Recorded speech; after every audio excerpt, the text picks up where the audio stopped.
Carnivore Confessions, episode 5. I'm coming to you again. Last video upload was almost a month ago, September 3rd.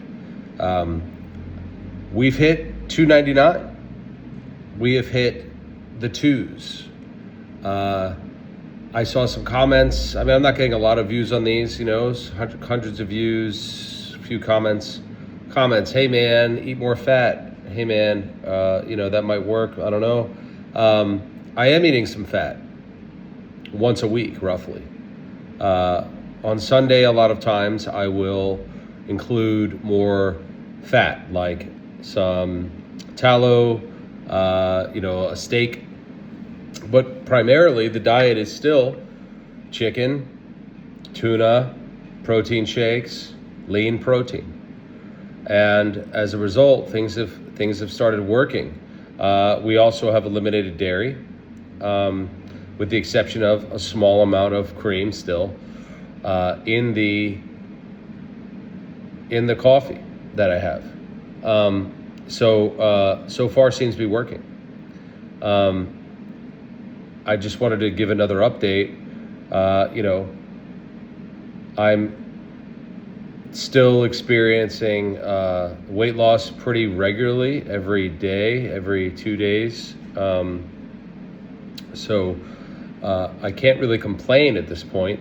There are some energy issues from time to time. It's effectively a fast, but I am cycling in the fats once a week or so. And so I feel like I found a fairly good equilibrium. I am experiencing issues with the ostomy a little bit. I'm not sure if it's related to the hernia that I have, but I have a little bit of gas pain from time to time, probably related to the hernia, ostomy, and related to alternative sweeteners. So I'm still having things like Coke Zero or zero sugar, foods, things like that. So they're zero fat, zero sugar. So like, zero sugar creamer, Coke Zero, an energy drink that's zero. So I may cut those back to see if there's a difference there in terms of gas pain.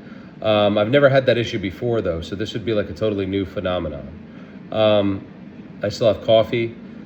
So I suppose it's possible that since I've been kind of pushing the food pretty minimal to, a meal a day, 2 meals a day of lean protein, that my gut is changing a little bit and alternative sweeteners or carbonated drinks make things harder.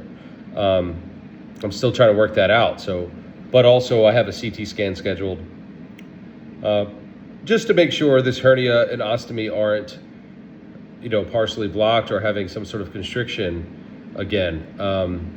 But the fact is I'm still losing weight, and that's the goal. That's the ultimate goal, is to get smaller. Being over 300 pounds at 5'7", 5'8" that I am is way too big. Technically being over 200 pounds is way too big. So I have a long way to go. I have another 100 pounds at least to lose. If you look at BMI rates for someone my height, you're looking at like 159 pounds, which is probably like way too thin. I don't know. But it would be cool to get there to see what that looks like. I assume BMI rate should also take into account age and body fat percentage, but it really doesn't. It's really just a height and age calculation, or a height and weight calculation. So we'll see when we get there. But right now I'm running this still carnivore, but it's low fat. Most days, it's a high fat day once a week or so. You could argue like, well, why be low fat? Why not just cut out dairy? And that's been the discussion I've been having in my head over and over with this. And is the weight loss that I'm experiencing because I cut out dairy, or is it because I cut out fat? But I haven't cut out dairy completely, right? I still have some cream in a coffee once a day, maybe twice a day.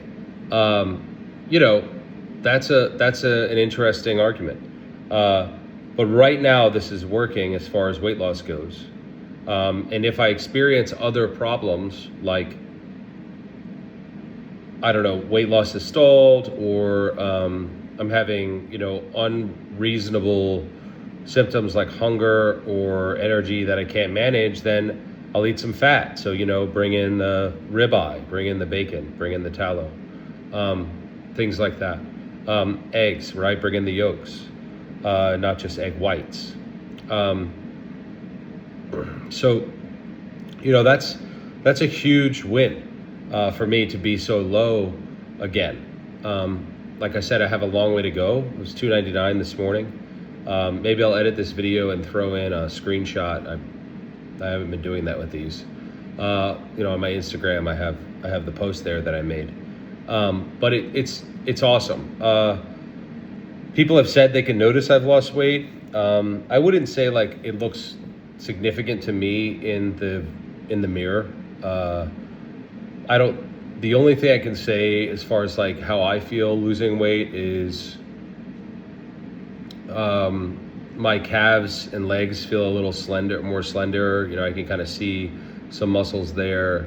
My neck, I can kind of see the bones and veins there a little bit, but like feeling wise, like losing, 90 pounds or so that I've lost since January, and a significant amount this past month, I still don't feel like I'm losing weight, right? I don't feel like I'm thin. I'm really relying on that scale to give me the measure.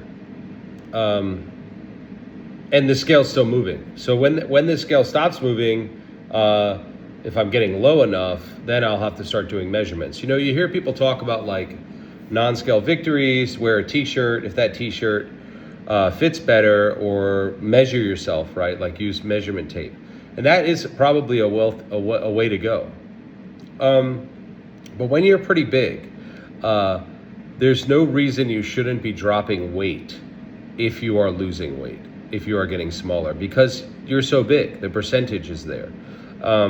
I could see somebody who's discouraged, who has, 50 pounds to lose or 40 to lose, and that, maybe they'll use tape, like a tape measure to measure themselves, or maybe they'll use a t-shirt. But in my case, like, there's no reason I shouldn't be losing actual pounds on the scale. So we're going to keep this up. We're going to see how this goes. And I'll keep doing some updates. So thanks again for watching. I'll talk to you next time.